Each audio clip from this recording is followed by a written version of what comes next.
Hello, నా పేరు Harikrishna. By qualification నేను చార్టర్డ్ అకౌంటెంట్. కానీ ఇక్కడ నేను ఎక్స్ప్లెయిన్ చేసే ఫినాన్షియల్ స్టేట్మెంట్స్ అంతా చాలా బేసిక్ లెవెల్లో చెప్తున్నాను. సో ఆల్రెడీ ఫినాన్షియల్ స్టేట్మెంట్స్ మీద అవగాహన ఉన్న వాళ్ళకి, ఆల్రెడీ షేర్ మార్కెట్ గురించి బాగా ఐడియా ఉన్న వాళ్ళకి ఈ వీడియో పెద్ద ఉపయోగపడకపోవచ్చు. కానీ ఇప్పుడు జరుగుతున్న current topics, banks right offs, bank weavers, defaulters, మీరు పెట్టుబడి అనే పదం చాలాసార్లు వింటారు. పెట్టుబడి అంటే ఏంటి, అసలు ఎక్కడి నుంచి వచ్చింది ఇది, వాట్ ఈస్ కాల్డ్ క్యాపిటల్, అసలు శాలరీడ్ ఎంప్లాయీస్కి బిజినెస్ మెన్కి తేడా ఎక్కడ, బ్యాంక్స్ అసలు ఎందుకు ఉన్నాయి, బ్యాంక్స్ అవసరం ఒక ఎకానమీకి ఏంటి, కొన్ని టాపిక్స్ ఈరోజు మనం తెలుసుకుందాం. సో బేసిక్గా శాలరీడ్ ఎంప్లాయీకైనా బిజినెస్ మ్యాన్కైనా టూ మెయిన్ ఫైనాన్షియల్ స్టేట్మెంట్స్ ఉంటాయి. ఒకటి స్టేట్మెంట్ ఆఫ్ ఇన్కమ్, ఇంకొకటి స్టేట్మెంట్ ఆఫ్ ఫైనాన్షియల్ పొజిషన్, ఇంకోటి క్యాష్ ఫ్లో స్టేట్మెంట్ అని మిగతా చాలా స్టేట్మెంట్స్ ఉంటాయి. But these two are basic, these two are very old and very traditional. So ఇక్కడ మనం ఆదాయం ఖర్చులు చూపిస్తాం. ఇది మనకి ఒక పర్టికులర్ డేలో ఉన్న మన ఆస్తులు, మన అప్పులు, మిగిలిన పెట్టుబడి ఎంత అనేది ఇది చెప్తుంది అనమాట. ఇది మనకు ఎవ్రీ ఇయర్ మనం ఒక ఇయర్ని ఒక యూనిట్గా తీసుకుంటాం. ఇది యాజ్ అన్ పర్టికులర్ డే అని చెప్తాం అనమాట. నాకు ఈ రోజుకి ఒక ₹1,00,00,000 ఆస్తి ఉంది, ఒక 50 లక్షల అప్పులు ఉన్నాయి. సో నా 50 లక్షల అప్పులు నేను తీర్చేస్తే నాకు మిగిలిన నా సొంత పెట్టుబడి 50 లక్షలు అని చెప్పొచ్చు అనమాట. సో ఇది స్టేట్మెంట్ ఆఫ్ ఇన్కమ్ అని చెప్తున్నాం. సో ఫస్ట్ మనం శాలరీడ్ ఎంప్లాయీస్ని ఎగ్జాంపుల్గా తీసుకుందాం ఈజీగా అర్థం అవ్వడానికి. శాలరీడ్ ఎంప్లాయీకి లెట్సే ఒక 1 ఇయర్కి శాలరీ ఒకటే ఇన్కమ్ అనుకుందాం. ప్రస్తుతానికి ఒక ₹1,00,000 మనకు శాలరీ ఇన్కమ్ వచ్చింది అనుకోండి. మనకు కొద్దిగా బ్యాంక్లో డిపాజిట్స్ అవి ఉంటాయి, ఒక ఇంట్రెస్ట్ ఇంకొక 2,000 వచ్చింది అనుకోండి. మనకు ఈ సంవత్సరానికి ఇంత ఆదాయం అని మనం అంటున్నాం. ఈ సంవత్సరం మనకి మన ఎక్స్పెన్సెస్ కానీ, మన హాస్పిటల్ బిల్స్ అని, మన గ్రాసరీస్ అని, ఇవన్నీ కలిపి ఒక 90,000 మనకు ఖర్చు అయ్యాయి అనుకోండి. మిగిలింది మనకు ప్రాఫిట్ అంటున్నాం. అంటే ప్రాఫిట్ అంటే క్యారీ ఫార్వర్డ్, మనం ఈ ఇయర్ నుంచి మనకు వచ్చిన ఆదాయం నుంచి మన ఖర్చులకు పోగా మనకు మిగిలింది ఇంత. మన నార్మల్ లైఫ్లో ఖర్చులు కాకుండా మిగతా వాటికి దేనికైనా కూడా, అంటే ఒక కార్ కొనాలన్నా, ఒక బైక్ కొనాలన్నా, ఒక ల్యాండ్ కొనాలన్నా, ఒక ఇల్లు కొనాలన్నా మనకు మిగిలింది ఇది. దీంట్లోంచి మనం ఏదైనా చేయాలి. ఇది మనం ఇక్కడికి తీసుకెళ్తాం అన్నమాట. ప్రాఫిట్ ఫర్ లెట్స్ సే ఇది మనం 2019 అనుకుంటే, ప్రాఫిట్ ఫర్ 2019 మనకు 12,000 అని చెప్తాం అన్నమాట. సో ఇక్కడితో ఈ ఇన్కమ్ స్టేట్మెంట్ ఈ ఇయర్ది ఫినిష్ అవుతుంది. నెక్స్ట్ ఇయర్ మళ్ళీ మనం ఇలాగే చేస్తాం. మళ్ళీ మనకి ఇంత ఎక్స్పెన్సెస్ అవుతాయి, మళ్ళీ మనకు 12,000 మిగులుతుంది. మనం ప్రాఫిట్ ఫర్ 2020 ఇంకో 12,000 అనుకుందాం. సో మనకు 2020 ఎండ్లో మన దగ్గర 24,000 ప్రాఫిట్ ఉంటుంది. సో ఇప్పుడు స్టేట్మెంట్ ఆఫ్ ఫైనాన్షియల్ పొజిషన్కి వస్తే, ఫైనాన్స్లో దేనికైనా కూడా డెబిట్ అండ్ క్రెడిట్ ఉంటాయి. అంటే ఇచ్చేవాడు ఉన్నప్పుడు తీసుకునేవాడు ఉంటాడు, కొనేవాడు ఉన్నప్పుడు అమ్మేవాడు ఉంటాడు, మునిగిపోయేవాడు ఉన్నప్పుడు ఆ మునిగిపోయేవాడికి హెల్ప్ చేసేవాడు ఇంకోటి ఉంటాడు. సో అలాగే ఇక్కడ ఎలాగైతే ఇన్కమ్ అండ్ ఎక్స్పెన్సెస్ ఇలా ఉన్నాయో, ఇక్కడ కూడా మనం assets and capital and liabilities అంటాం. క్యాపిటల్ అండ్ లయబిలిటీస్, అసెట్స్ ఎలా అంటే, మీకు ఒక చిన్న ఎగ్జాంపుల్ చెప్పాలంటే, ఈ 24,000 మనం ప్రాఫిట్ అని ఇక్కడ చూపిస్తున్నాం. దీనికి ఆపోజిట్గా 24,000 మన దగ్గర ఉంది అంటే, ఏదైనా మన దగ్గర క్యాష్ అయినా ఉంటుంది ఆర్ బ్యాంక్లో అయినా కూడా ఈ 24,000 ఉంటుంది. సో బేసిక్గా మనకు సో బేసిక్గా మనకు 24,000 మన ఆస్తి, ఆ ఆస్తి మనకు ప్రాఫిట్ రూపంలో ఈ పక్క ఉందన్నమాట. సో ఇది బేసిక్, చాలా బేసిక్ కాన్సెప్ట్. కానీ ఇంకొక ఎగ్జాంపుల్ చూద్దాం.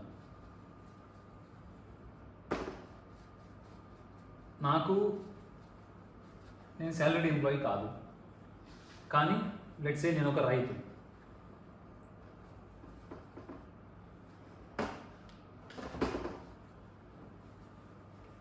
నాకు మా పూర్వీకుల నుంచి ఒక 10 ఎకరాల ల్యాండ్ వచ్చింది. ఆ 10 ఎకరాలకి ఈరోజు మార్కెట్ వాల్యూ 1 లక్ష రూపాయలు అనుకుందాం ఒక ఎకరా. సో నాకు ల్యాండ్ 10 acres ఉంది. Each acre 1 lakh. సో నా దగ్గర 10 lakhs ల్యాండ్ ఉంది, అది నా ఆస్తి. సో అసెట్ సైడ్ చూపెడుతున్నాం. సో దానికి ఇటు సైడ్ నాకు అప్పులు ఏం లేవు, నేను ఎవరికి అప్పు ఇవ్వాల్సింది లేదు. సో దాన్నే మనం క్యాపిటల్ అంటాం.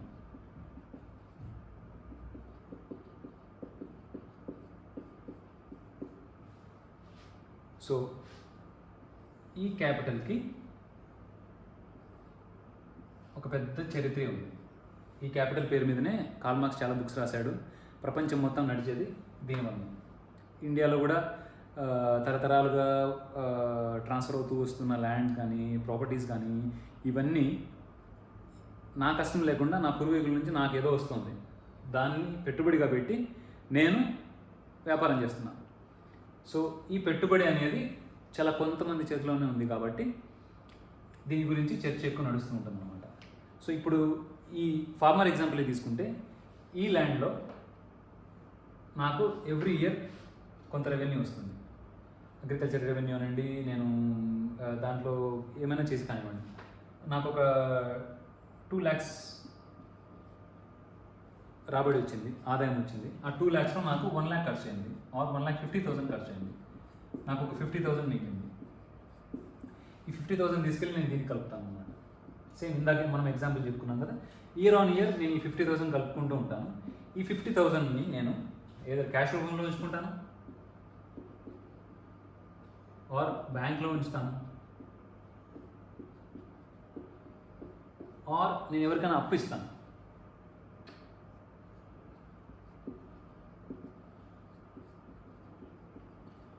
ఆర్ నేను ఏదైనా కార్ కొంటాను, ఆర్ బైక్ కొంటాను. సో రకరకాల ఫామ్స్లో మనకు అసెట్స్ ఉంటాయి, రకరకాల ఫామ్స్లో మనకు లయబిలిటీస్ ఉంటాయి. లెట్స్ సే నేను ఈ సంవత్సరం ఒక ఫ్రెండ్ దగ్గర అప్పు తీసుకున్నాను, లోన్ టేక్ 1 లక్ష రూపాయలు లోన్ తీసుకున్నాను. ఈ లక్షతో నేను ఇంకొక ఎకరాకు ల్యాండ్ కొన్నాను. సో నా ల్యాండ్ పెరిగింది, నా లయబిలిటీ కూడా పెరిగింది అన్నమాట. కానీ నా పెట్టుబడి అలాగే ఉంది. సో నేను ఒక 2 years వ్యవసాయం చేసి మెల్లమెల్లగా ఇతని లోన్ నేను తీర్చేస్తాను ఒక 2 yearsలో. కానీ నాకు ఆ ల్యాండ్ మిగిలిపోతుంది. సో ఇది కాస్త ఆ ప్రాఫిట్లో ఇక్కడ యాడ్ అవుతూ వస్తుంది ఎవ్రీ ఇయర్.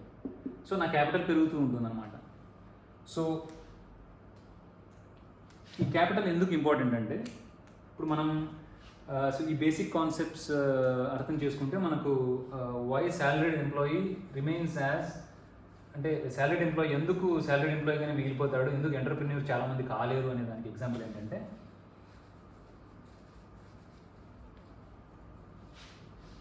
సాలరీడ్ ఎంప్లాయీ చేసే మిస్టేక్ ఏంటంటే, లెట్స్ సే ఒక ఎగ్జాంపుల్ తీసుకుందాం.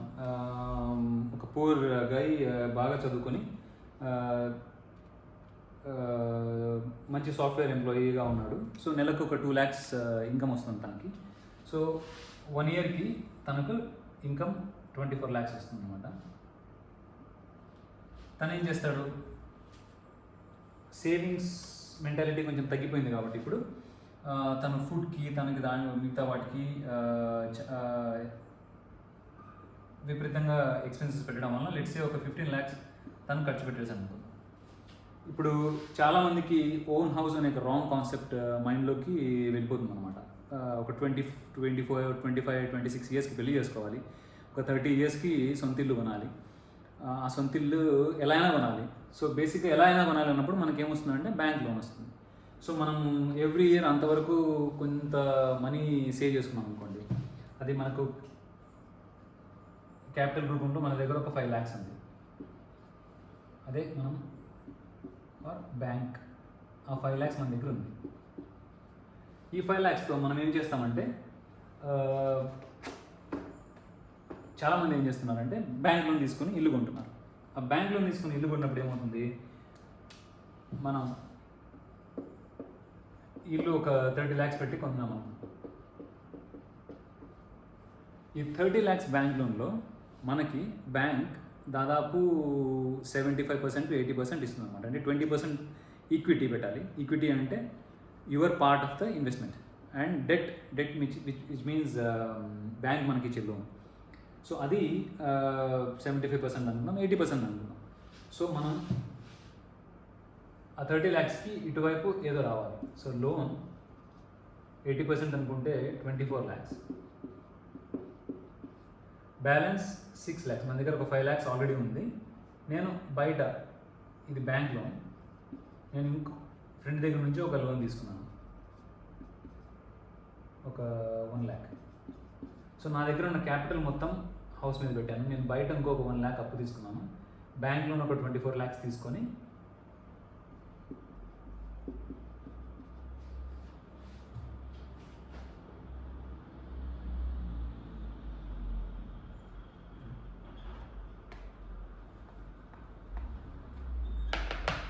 సో నేను ఆ క్యాష్ బ్యాంక్ కట్టేయడం వల్ల నా దగ్గర ఉన్న క్యాష్ అయిపోతుంది. సో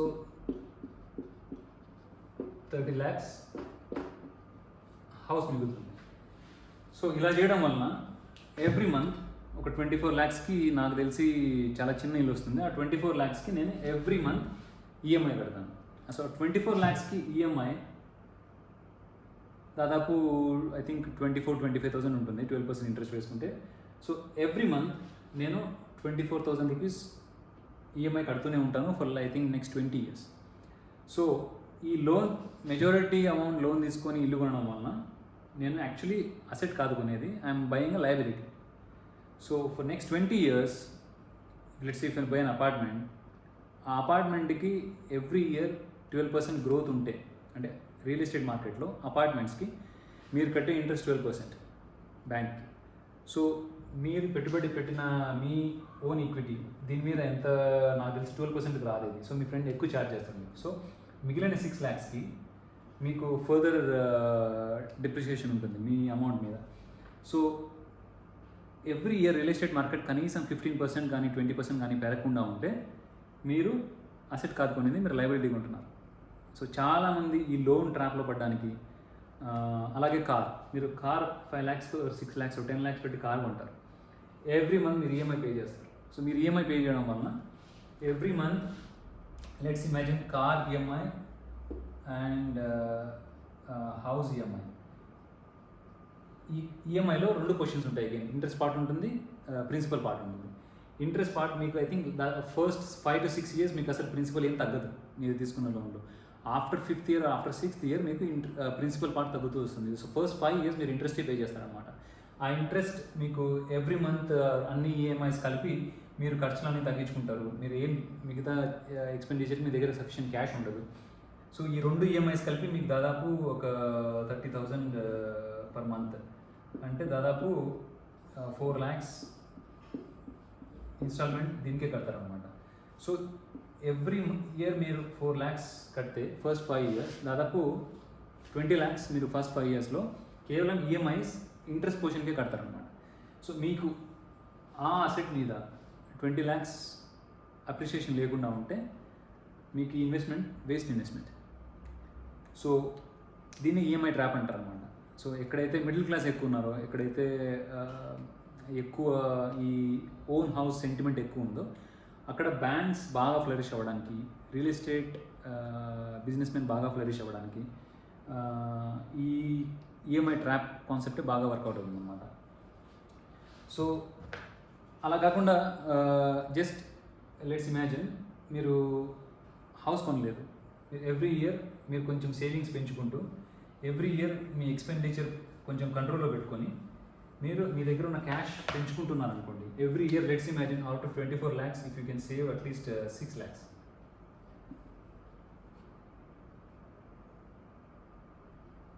నేను ప్రాఫిట్ అంటున్నాను కానీ యాక్చువల్లీ బిజినెస్లో ప్రాఫిట్ అంటే వస్తుంది, కానీ ఇప్పుడు సాలరీడ్ ఎంప్లాయీకి let's a carry forward saving. So every year మీరు ఈ 6 lakhs ఈ హౌస్ లేకపోవడం వలన ఎవ్రీ ఇయర్ ఈ 6 lakhs మీరు ఇక్కడ యాడ్ చేసుకుంటూ ఉంటే మీరు 5 yearsలో మీ దగ్గర 35 lakhs ఉంటుంది. 5 years into 6 lakhs is 30 plus 35 lakhs after 5 years. So మీరు ఏదైనా చేయాలనుకుంటే మీ లైఫ్లో ఏదైనా ఎంటర్ప్రిన్యూరల్ ఐడియా అని కానీ ఏదైనా కమర్షియల్ ఇన్వెస్ట్మెంట్ కానీ చేయాలనుకుంటే at the end of the year you will have 35 lakhs in your hand. అలా కాకుండా మీరు ఫస్ట్ శాలరీ వస్తూనే ఆర్ మ్యారేజ్ అవుతూనే మీరు హౌస్ కొనడం వలన మీ దగ్గర ఎప్పటికీ క్యాష్ ఉండదు unless and until you have some fortunes coming from your ఫోర్ఫాదర్స్.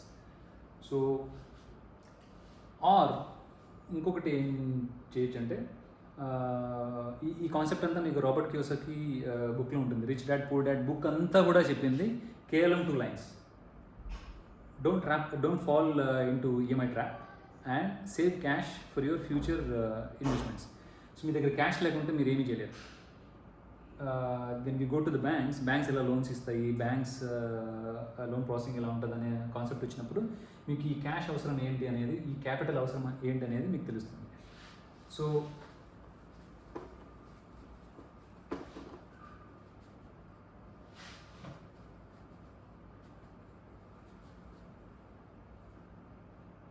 let's go to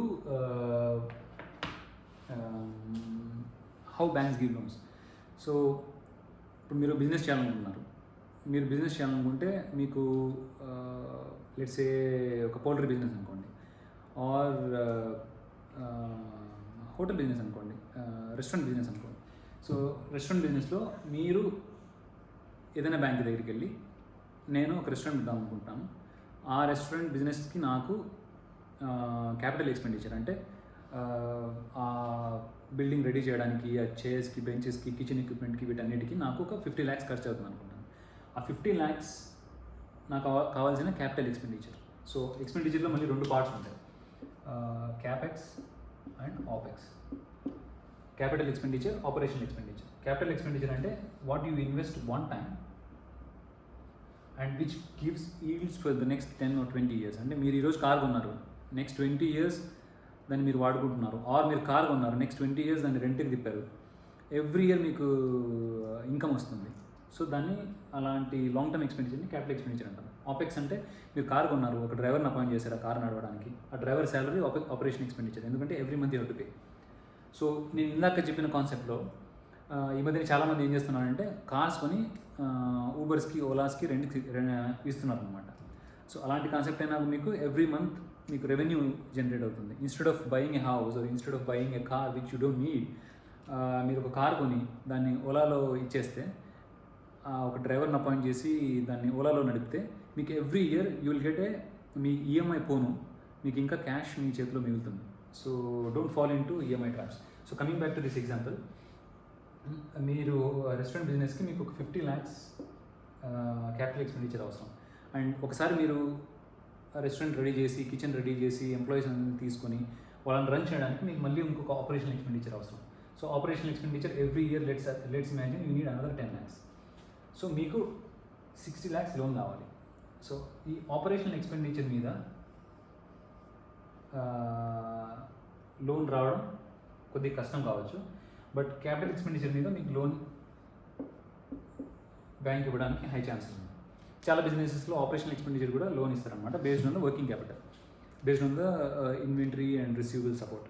so let not go deep in to though subject, but బేసిక్గా ఇక్కడ మనం క్యాపెక్స్ మాత్రమే లోన్ అనుకున్నాం. సో ఈ 50 lakhsలో మీరు ఏ బ్యాంక్ దగ్గరికి వెళ్ళినా కూడా బ్యాంక్ మీకు లెట్సే ఇప్పుడు అంటే bank is all about risk taking. So నేను ఇంతకుముందు కూడా రాసినట్టు every bank has its own risk profile. So ఆ రిస్క్ ప్రొఫైల్ని బట్టి మీకు 60% లోన్ రావచ్చు, 70% లోన్ రావచ్చు, 80% లోన్ రావచ్చు. సో మీకు 80% లోన్ కావాలి. సో ఈ 80% లోన్ అంటే 50 lakhs 40 lakhs.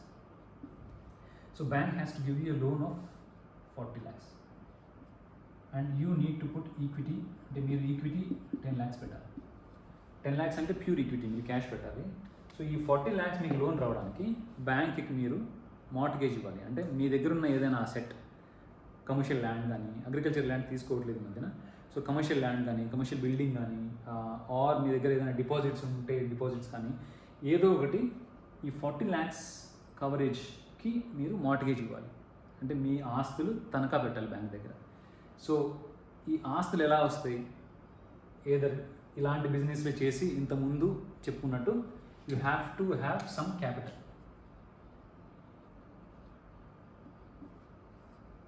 Which is nothing but assets.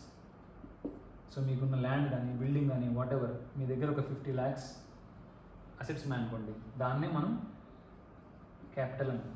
So ఈ క్యాపిటల్ లేకుంటే మీరు ఏ బిజినెస్ చేయలేరు. సో ఈ అసెట్స్ మీరు బ్యాంక్కి తనఖా పెడితే, మార్టిగేజ్ పెడితే మీకు బ్యాంక్ 40 lakhs లోన్ ఇస్తుంది. సో మీరు బ్యాంక్ దగ్గరికి వెళ్ళి, ఓకే నా దగ్గర అసెట్స్ ఉన్నాయి, నా దగ్గర ఒకవేళ నా బిజినెస్లో నష్టం వచ్చినా కూడా మీరు నా ఆస్తులు అమ్ముకొని మీ 40 lakhs మీరు రికవర్ చేసుకోవచ్చు, మార్టిగేజ్ ఇస్తున్నాను. సో నేను ఈ రెస్టారెంట్ బిజినెస్ పెట్టడం వలన నా ఫ్యూచర్ క్యాష్ ఫ్లో ఇంత ఇలా ఉంటుంది. Let's say next they ask usually for 10 years. Let's say so next 10 years నా రెవెన్యూ ఇంత వస్తుంది, నా ఎక్స్పెండిచర్ ఇంత వస్తుంది, నా ప్రాఫిట్ ఇంత వస్తుంది. ఆ ప్రాఫిట్ నుంచి నాకు కొన్ని ఖర్చులు పోను, నా క్యాష్ ఇంత మిగులుతుంది. ఆ క్యాష్లో మీకు నేను లోన్ రీపేమెంట్ చేయగలను, మీకు ఇంట్రెస్ట్ రీపేమెంట్ చేయగలను. డెట్ సర్వీస్ అంటారు దీన్ని. అంటే you have to repay both interest part as well as the principal part. So మీ ఈ రెండు రీపే చేయను, నా దగ్గర ఇంకా క్యాష్ మిగులుతుంది. సో నా ఫైనాన్షియల్ పొజిషన్ ఇలా ఇలా ఇలా ఉంటుంది ఎవ్రీ ఇయర్ అని మీరు ఒక ప్రొజెక్షన్ ఇస్తారు. దాన్ని డిస్కౌంటెడ్ క్యాష్ ఫ్లో చేసి ఇవ్వాలి. అంటే every year discounted cash flow ఏంటంటే మీ దగ్గర ఈ రోజు ఉన్న 100 rupees 2 years తర్వాత మీ చేతిలో ఉన్న 100 rupees కంటే వాల్యూ ఎక్కువ. దాట్ మీన్స్ మీరు ఈరోజు 100 rupees పెట్టి మీరు చిన్నప్పటి నుంచి షాపింగ్ చేసి మీరు చూసుంటారు. The same toothpaste of Colgate మీకు 10 years బ్యాక్ 5 rupeesకి వచ్చి ఉంటే ఈరోజు 20 rupees అని ఉంటుంది. So but the same Colgate. ఎందుకంటే this because of inflation. Every year the value of the currency reduces. Inflation is a different concept, నేను ఇంకోసారి try చేస్తాను చెప్పడానికి. సో ఈరోజు మనం ఒక 100 rupeesతో కానీ ఒక 100,000తో కానీ ఆర్ మేబీ ఒక 10 lakhsతో ఒక ల్యాండ్ కొంటే దాని value next 10 yearsకి ఎక్స్పోనెన్షియల్గా పెరగచ్చు.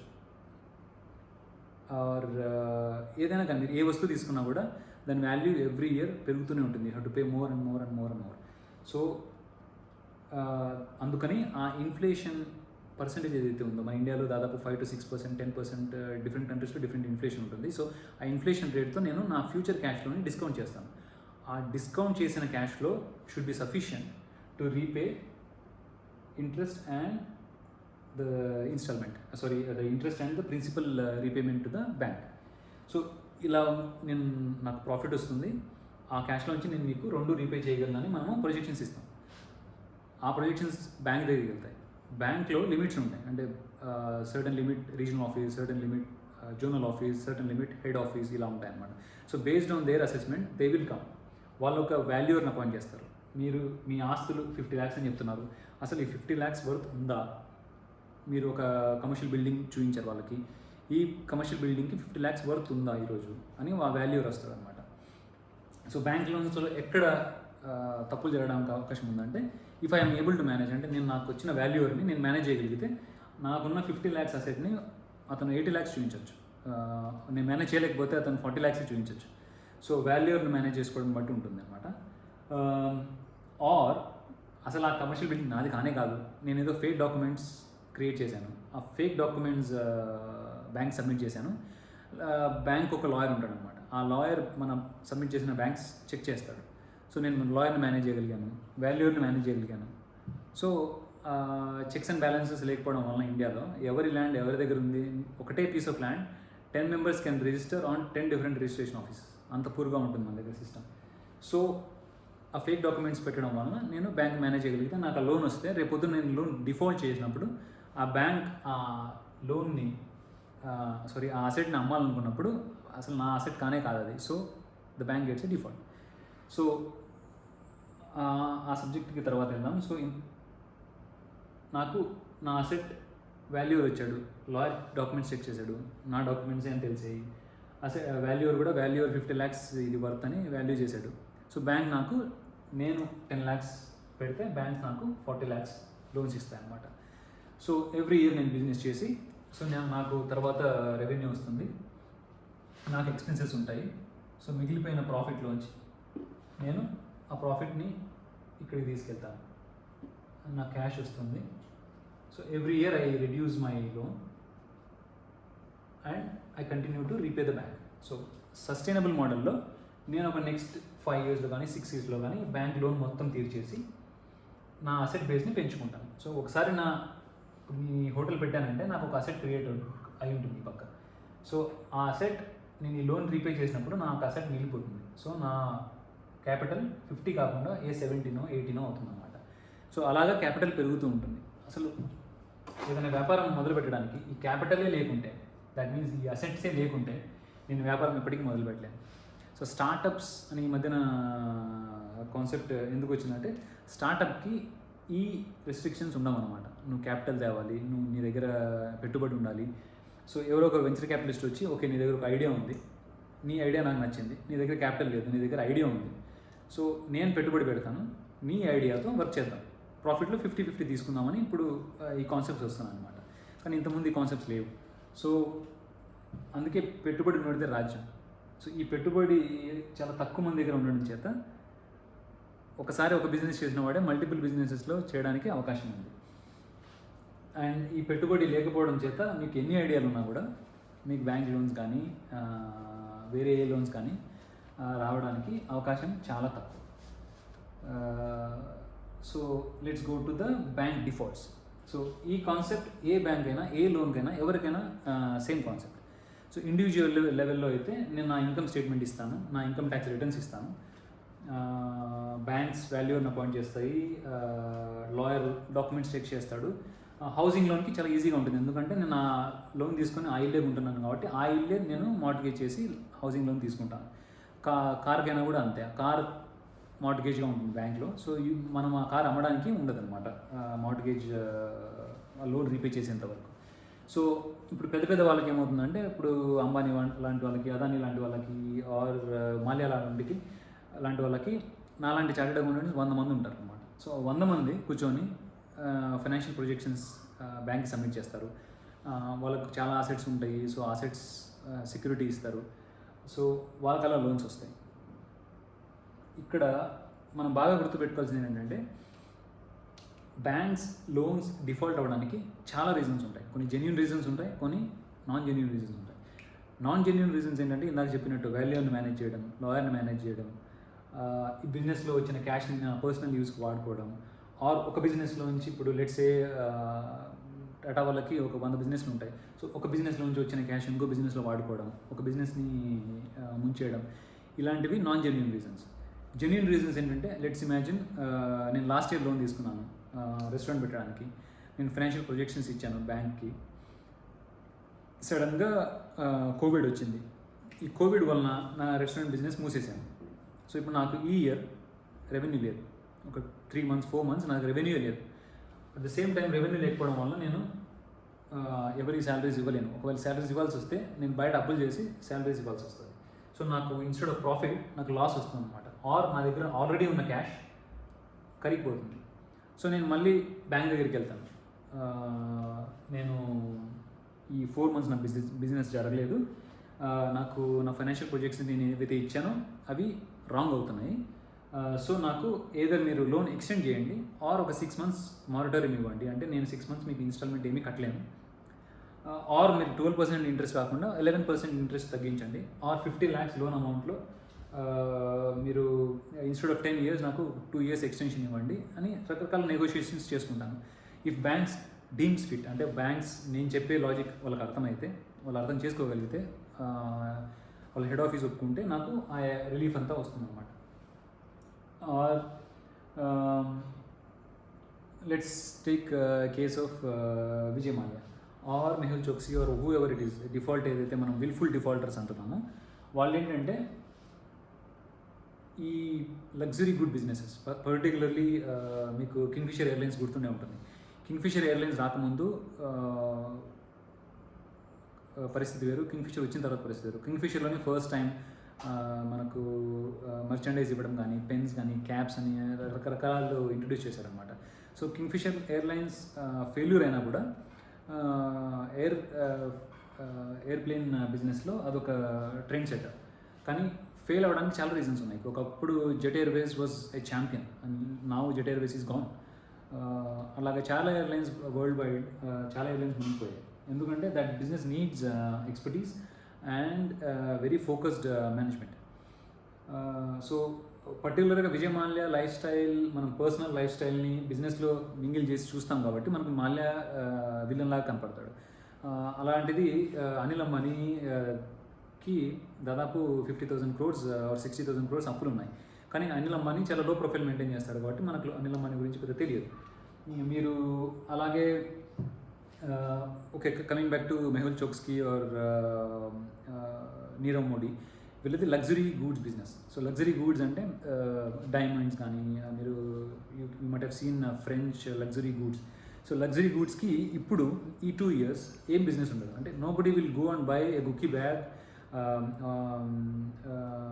Are Gucci bag for $3,000 or $4,000. So ఈ 2 years వాళ్ళ బిజినెస్ ప్రొజెక్షన్స్ అన్నీ రాంగ్ అవుతాయి. So there capability of converting revenue into cash and repaying the bank work out కాదు. సో అలాంటి బిజినెసెస్ అన్నీ ఫెయిల్ అవుతాయి అన్నమాట. సో మనం ఇంకా అంటే నెక్స్ట్ 6 monthsలో, నెక్స్ట్ 7 monthsలో ఇంకా ఎక్కువ బిజినెసెస్ డిఫాల్ట్ అవ్వడానికి ఛాన్సెస్ ఉన్నాయి. సో ఈ పర్టికులర్ కేసెస్లో మేబీ జెన్యూన్ రీజన్స్ వలన కానీ, నాన్ జెన్యూన్ రీజన్స్ వలన కానీ వాళ్ళ బిజినెస్ ఫెయిల్ అయి ఉండొచ్చు. సో ప్లస్ వాళ్ళు ఇచ్చిన సెక్యూరిటీ, వాళ్ళకి ఇచ్చిన లోన్కి సరిపోదు. సో అలాంటప్పుడు ఇప్పుడు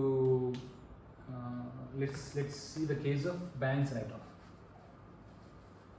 సో మనం ఇందాక చెప్పుకున్నట్టు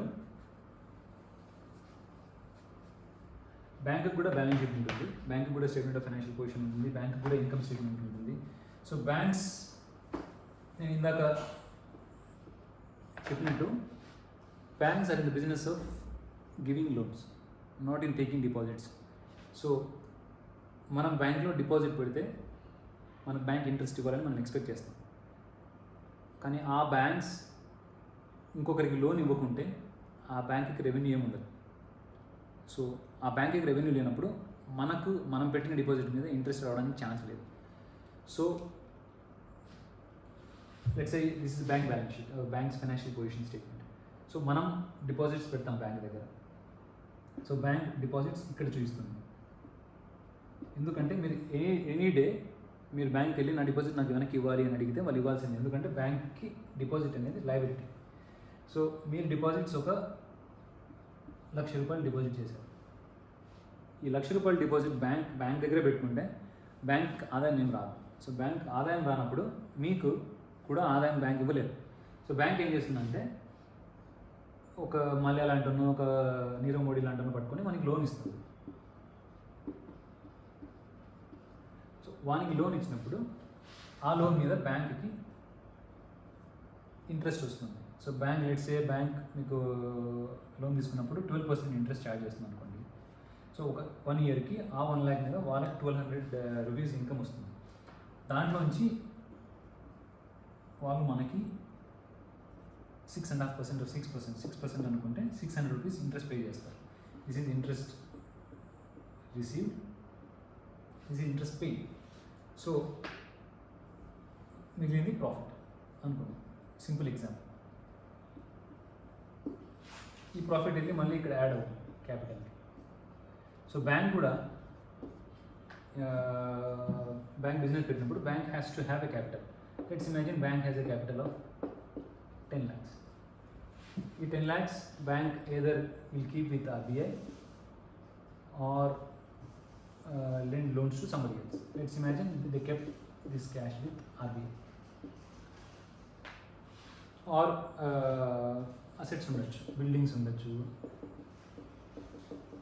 కంప్యూటర్స్ ఉండొచ్చు. సో రకరకాల అసెట్స్ రూపంలో ఆ 10 lakhs ఉన్నాయి. సో ఇప్పుడు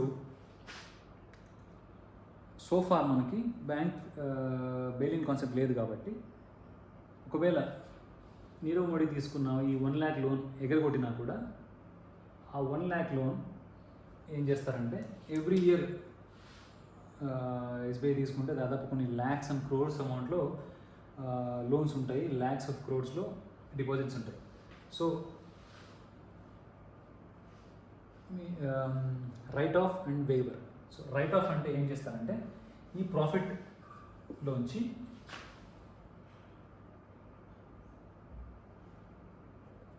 రైట్ ఆఫ్ ప్రొవిజన్ అని క్రియేట్ చేస్తారు. So let's imagine 6 lakhs numbers multiply చేసుకుంటే ఈ 6 lakhs నుంచి నాకు ఆ 1 lakh నేను రాదు అని డిసైడ్ అయ్యాను కాబట్టి ఆ 1 lakh నేను ప్రొవిజన్ పెట్టుకుంటాను. సో నాకు నెట్ ప్రాఫిట్ 5 lakhsగా చూపించుకుంటాను. సో నాకు ఇక్కడ profit for so and so year 5 lakhs వెళ్ళి ఇక్కడ యాడ్ అవుతుంది. ఈ లోన్ నేను బ్యాలెన్స్ షీట్లో అలాగే చూపిస్తూ ఉంటాను. సో ఆ లోన్ దగ్గర ప్రొవిజన్ 1 lakh నెట్ లోన్ ఇలా ఉంటుంది బుక్స్లో రైట్ ఆఫ్ అంటే. సో ఏ రోజైనా నీరవ్ మోడీ బిజినెస్ బాగా జరిగి ఆర్ వాడికున్న అసెట్స్ మనకు మార్ట్గేజ్ ఇచ్చిన అసెట్స్ వాల్యూ పెరిగి మనకి 1 lakh రికవరీ అయితే then I will cancel this provision. నేను ఆల్రెడీ ఇంతకుముందే ఒక ప్రొవిజన్ పెట్టుకున్నాను కాబట్టి నెక్స్ట్ ఒక 2 years తర్వాతను 3 years తర్వాతను అదర్ ఇన్కమ్గా నేను బుక్ చేస్తాను. అదర్ ఇన్కమ్ అంటే ప్రొవిజన్ రిటర్న్ బ్యాక్. సో ఈరోజు నేను బుక్ చేసిన ప్రొవిజన్ నాకు 3 years after are 4 years after ఎవరైనా డిఫాల్టర్ నాకు ఆ రోజు వచ్చి పే చేస్తే అది నాకు ఇన్కమ్ అవుతుంది. సో ఆ బ్యాంక్ బ్యాలెన్స్ షీట్లోనే వెళ్తుంది అనమాట అది. సో రైట్ ఆఫ్ అంటే లోన్ అలాగే ఉంటుంది, ప్రొవిజన్ చూపించుకొని నెట్ లోన్ నేను 0 చూపించుకుంటాను. ఎందుకంటే ప్రుడెన్స్ బేసిస్ మీద నాకు ఒక 90 days కానీ 120 days కానీ ఇంట్రెస్ట్ రాకుంటే ఆర్బీఐ రూల్స్ ఉన్నాయి, డిఫరెంట్ లోన్స్కి డిఫరెంట్ గైడ్లైన్స్, దాని ప్రకారం నేను ప్రొవిజన్ పెట్టుకోవాలి. వేవర్ అంటే మీకు 2008లో కానీ స్టేట్ గవర్నమెంట్స్ కానీ ఫార్మర్స్ లోన్స్ వేవర్ అని వస్తూ ఉంటుంది. వేవర్ అంటే నేను కంప్లీట్గా ఈ లోన్ తీసేస్తాను. ఈ లోన్ తీసేసినప్పుడు నాకేమవుతుందంటే నా నెట్ క్యాపిటల్ ఏదైతే ఉంటుందో దాంట్లోంచి కూడా నేను ఒక 15 lakhs ఉంది, దీంట్లోంచి కూడా నేను 1 lakh తీసేయాల్సి ఉంటుంది. ఎందుకంటే ఈ రెండు బ్యాలెన్స్ అవ్వాలి ఇప్పుడు, ఎందుకంటే రెండు సైడ్లు తీసేయాలి. సో ఇది తీసేసినప్పుడు ఏమవుతుందంటే సెంట్రల్ గవర్నమెంట్ వేవ్ చేస్తే సెంట్రల్ గవర్నమెంట్ కానీ స్టేట్ గవర్నమెంట్ వేవ్ చేస్తే స్టేట్ గవర్నమెంట్ కానీ ఆ 1 lakhని ఇన్ఫ్యూజ్ చేస్తాయన్నమాట. ఇన్ఫ్యూజన్ అంటే they will invest further, they will give that 1 lakh instead of farmer governments ఇస్తాయి. సో వేవర్స్ చేయడానికి చాలా అప్రూవల్స్ కావాలి ఎవరైనా కూడా, కానీ రైట్ ఆఫ్స్కి ప్రుడెన్స్ ప్రకారం ఏ బ్యాంక్ అయినా కూడా డెసిషన్ తీసుకోవచ్చు. సో మనం రెగ్యులర్గా వేవర్ గురించి వినం, రైట్ ఆఫ్స్ గురించే వింటూ ఉంటాం. కానీ ఒకటే ప్రాబ్లం ఏంటంటే ఎవ్రీ ఇయర్ కొన్ని lakhs of crores right of చేస్తూ ఉంటారు బ్యాంక్స్, కానీ వాటిలో హార్డ్లీ 20-30% కూడా రికవరీ కావు. ఎందుకంటే డిఫాల్టర్స్ ఎప్పుడు కూడా when they get defaulted there are hardly 20-30% of the genuine cases, maximum non genuine కేసెసే ఉంటాయి. సో అసెట్స్ సఫిషియెంట్గా లేకపోవడం ఆర్ సమ్ మ్యానిపులేషన్, లోన్ తీసుకున్నప్పుడు సమ్ మ్యానిపులేషన్ జరగడం. సో కానీ ఇక్కడ మనం గమనించాల్సింది ఏంటంటే every loan goes through multiple levels of banking authorities. So ఈరోజు నీరవ్ మోడీ కానీ ఇంకొకరు కానీ లోన్ తీసుకొని డిఫాల్ట్ చేస్తే కేవలం వాళ్ళను మాత్రమే టార్గెట్ చేయడం అనేది చాలా ఈజీ, మీడియాకి కూడా ఈజీ, అందరికీ ఈజీ. కానీ ఆ బ్యాంక్స్ని ఎవరు ఏమనరు, ఆ బ్యాంక్స్లో అఫీషియల్ని ఎవరు ఏమనరు. కానీ అదంతా public money. So public sector బ్యాంక్స్లో పర్టికులర్గా ఇండియాలో పబ్లిక్ సెక్టర్ బ్యాంక్స్ అయినా ప్రైవేట్ సెక్టర్ బ్యాంక్స్ అయినా కూడా అల్టిమేట్లీ పీపుల్ మనీ అది. So people money write off చేయడం వలన బ్యాంక్ క్యాపిటల్ తగ్గిపోతూ ఉంటుంది ఎవ్రీ ఇయర్. ఓవరాల్గా if let's a public sector బ్యాంక్లో గవర్నమెంట్కి అంటే central government is nothing but people. Central గవర్నమెంట్కి 60% 50% 30% 40% షేర్ హోల్డింగ్ ఉంటుంది. సో షేర్ హోల్డర్కి ఏదైతే రావాలనో అది రాకుండా పోతుంది. సో గవర్నమెంట్కి బ్యాంక్స్ నుంచి ఇన్కమ్ తగ్గిపోతుంది, గవర్నమెంట్ ఎక్స్పెండిచర్కి ఆ ఇన్కమ్ ఉండదు. సరే, వచ్చిన ఇన్కమ్ అంతా గవర్నమెంట్ ఏం చేస్తుంది అనే క్వశ్చన్ డిఫరెంట్ క్వశ్చన్. కానీ యాజ్ అన్ ఇన్వెస్టర్స్ మనం కూడా ఆలోచించాల్సింది ఏంటంటే యాజ్ ఏ డిపాజిట్ హోల్డర్స్ మీరు డిపాజిట్ పెట్టినంత మాత్రాన మీకు ఇంట్రెస్ట్ ఊరికనే రాదు. So bank always has to, అంటే బ్యాంక్ ఖచ్చితంగా ఒక లోన్ తీసుకున్న వ్యక్తిని ఐడెంటిఫై చేసి ఆ వ్యక్తికి లోన్ ఇచ్చి అతని దగ్గర 10% తీసుకుంటే మీకు బ్యాలెన్స్ 5% మీకు డిపాజిట్ మీద మీకు ఇంట్రెస్ట్ ఇస్తుంది బ్యాంక్. మిగతా 5%లో బ్యాంక్స్ శాలరీస్ కానీ వాళ్ళ ఎక్స్పెండిచర్స్ కానీ షేర్ హోల్డర్స్కి వెళ్ళాల్సిన ప్రాఫిట్ కానీ ఇదంతా ఇవ్వాలి కాబట్టి. సో ఇందులో wilful defaulters, genuine defaulters. Wilful డిఫాల్టర్స్కి ఖచ్చితంగా శిక్ష పడాలి, కానీ జెన్యూన్ డిఫాల్టర్స్ బ్యాంక్లో రిస్క్ ఉంటుందనేది యాజ్ ఎ డిపాజిట్ హోల్డర్ మనకు తెలియాలి. So just instead of blaming, అంటే అందరినీ ఫ్లాట్గా బ్లేమ్ చేయకుండా విల్ఫుల్ డిఫాల్టర్స్ మాత్రమే మనం బ్లేమ్ చేయడంలో మీనింగ్ ఉంది. So this is the right of concept and the waiver concept.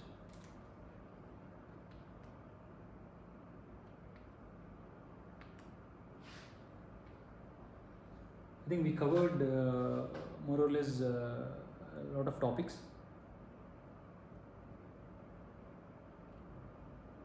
ఈ వీడియో చూసి మీకు ఏదైనా డౌట్స్ ఉన్నా డౌట్స్ అన్ని కామెంట్స్ రూపంలో మీరు కింద పెడితే maybe I will try another video. So this the first time I'm trying ఈ video. First time video try చేశాను. ఆడియో క్వాలిటీ, వీడియో క్వాలిటీ అన్నీ బాగుంటే I will just continue to repeat this.